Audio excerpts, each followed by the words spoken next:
Hello viewers, welcome to Samik's Adorable Cooks.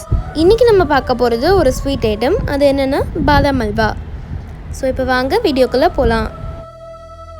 செய்முறை. First ஒரு mixie jar எடுத்துக்கோங்க. அதில் 1 கப் பாதாம் சேர்த்துக்கலாம். நான் இதை அதை ஒரு தடவை வாஷ் பண்ணிவிட்டு தண்ணியில் 3 மணி நேரம் ஊற வச்சிட்டேங்க. ஊற வச்சக்கப்புறமா ஸ்கின் பீல் பண்ணி தான் நான் இப்போ யூஸ் பண்ணுறேன். இப்போ இது கூட 3/4 கப் பால் சேர்த்துக்கலாம்.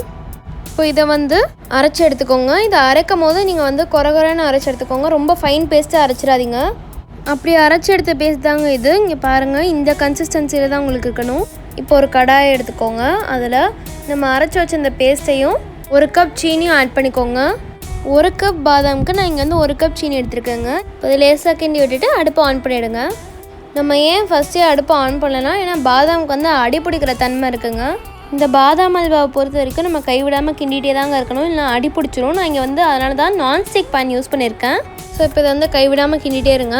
ஸோ இப்போ பாருங்கள், சீனி நல்லா இலகி வருது. இந்த ஸ்டேஜையும் இதை கைவிடாமல் கிண்டுங்க. பாதாம் அல்வாவை பொறுத்த வரைக்கும் நம்ம கடைசி வரைக்கும் கைவிடாமல் தாங்க கிண்டணும். இப்போ பாருங்கள், நம்ம பாதாம் அல்வா திக்காக காமிக்குது, அதே நேரத்தில் கலரும் நல்லா மாறி இருக்குங்க. ஸோ இப்போ இந்த ஸ்டேஜில் குங்குமப்பூ சேர்த்துக்கலாம். நான் இங்கே 2 பிஞ்ச் சேர்த்துருக்கேன். நான் இங்கே அதிகமாக தாங்க சேர்த்துருக்கேன். நீங்கள் கம்மியாக சேர்த்துக்கோங்க. அப்படி ஒரு வேளை உங்கள்கிட்ட குங்குமப்பூ இல்லைன்னா நீங்கள் மஞ்சத்தூள் கூட சேர்த்துக்கலாங்க. ஃபுட் கலரிங் கூட சேர்த்துக்கலாம், அது உங்கள் இஷ்டம். மஞ்சத்தூளோட ஸ்மெல் இந்த பாதாம் அல்வா தெரியாதுங்க. ஸோ நீங்கள் தைரியமாக சேர்க்கலாம், ஒன்றும் பிரச்சனையும் இல்லை. பாருங்கள், நான் குங்குமப்பூ சேர்க்கும் போதும் கைவிடாமல் தான் கிண்டிகிட்ருக்கேன். சேர்த்ததுக்கப்புறமும் கைவிடாமல் தான் கிண்டிகிட்ருக்கேன். நீங்கள் குங்குமப்பூ சேர்க்கும் போது நீங்கள் பாலில் போட்டு அதுக்கப்புறமா கூட சேர்க்கலாங்க. ஆனால் நம்ம ஏன் பாலில் போட்டு சேர்க்கலன்னா, பாலில் போட்டு நீங்கள் சேர்த்திங்கன்னா பாதாம் அல்வா நம்ம கன்சிஸ்டன்சி வரதுக்கு இன்னும் கொஞ்சம் டைம் ஆகுங்க, எக்ஸ்ட்ரா டைம் ஆகும். அது மட்டும் இல்லை, சீனி திரும்பியும் உருகி அதுக்கப்புறமா திரும்பியும் கட்டியாகும். அந்த கன்சிஸ்டன்சி உங்களுக்கு மாறி மாறி வரனால உங்களுக்கு பாதாம் அல்வா ஒழுங்காக வராது, அதோட கன்சிஸ்டன்சி ஒழுங்காக வராது. ஸோ குங்குமப்பூவை டேரெக்டாக சேர்த்துக்கோங்க. இப்போ பாருங்கள், நம்ம பாதாம் அல்வாவோட கலர் மாறிடுச்சு. எனக்கு இந்த கலர் போதுங்க. உங்களுக்கு வேணும்னா நீங்கள் எக்ஸ்ட்ரா கலர் சேர்த்துக்கலாம். ஸோ இப்போ இது கூட 6 டீஸ்பூன் நம்ம நெய் சேர்க்க போகிறோம். இது 2 டீஸ்பூனாக சேர்த்து கிண்டிக்கோங்க.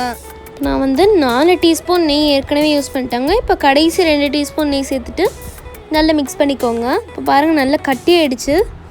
நம்ம அல்வாவும் கிட்டத்தட்ட ரெடி ஆகிடுச்சு. இதை எப்படி கண்டுபிடிக்கணும்னா, இங்கே பாருங்கள், நான் இப்படி கிண்டும் போது கடாயில் அது ஒட்டாமல் வரணும். இன்னொன்று, இந்த அல்வா ஒன்று சேர்ந்து வரணும். நம்ம இந்த பாதாம் அல்வா கிண்டும் போது இதை மீடியம் ஃப்ளேமில் தாங்க வைக்கணும். அதான் மெயின் பாயிண்ட்டே. ஏன்னா நீங்கள் அதை ஹை ஃப்ளேமில் வச்சிங்கன்னா இந்த நான்ஸ்டிக் பேனாக இருந்தாலுமே அது அடி பிடிக்கும். ஸோ இப்போ பாருங்கள், கலர்வாக இருக்குது. இந்த ஸ்டேஜ்லேயே நீங்கள் இறக்கிடுங்க அடுப்புலேருந்து. ஏன்னா இது நம்ம நேரம் ஆக ஆக இது ஹார்ட் ஆகிட்டு தாங்க இருக்கும். ஏன்னா நம்ம சீனி சேர்த்தனால அப்புறம் உங்களுக்கு அல்வாவாக வராது, பர்ஃபியாக மாறிடும். இப்போ நான் அடுப்புலேருந்து இறக்கி ஒரு பவுலுக்கு ட்ரான்ஸ்ஃபர் பண்ணி வச்சுருக்கேன். இப்போ இதுக்கு மேலே டெக்கரேஷனுக்காக ஸ்லிவர்ட் ஆல்மண்ட்ஸ் சேர்த்துக்கலாம். ஸ்லிவர்ட்னா ஒன்றும் இல்லைங்க, நீளமாக கட் பண்ண ஆல்மண்ட்ஸ். நம்ம பாதாம் அல்வாவில் கடைசியாக ஸ்லிவர்ட் ஆல்மண்ட்ஸ் சேர்க்குறனால அந்த பாதாம் அல்வா நம்ம சாப்பிடும் போது அந்த க்ரன்ச்சினஸ், அந்த டேஸ்ட் சூப்பராக இருக்குங்க. ஸோ அதனால தாங்க இது ஃபைனலாக நம்ம பாதாம் அல்வாக்கு மேலே டாப்பிங்காக அது சேர்த்துருக்கோம். ஸோ அவ்வளோதாங்க, நம்ம சுவையான சூப்பரான பாதாம் அல்வா தயார்.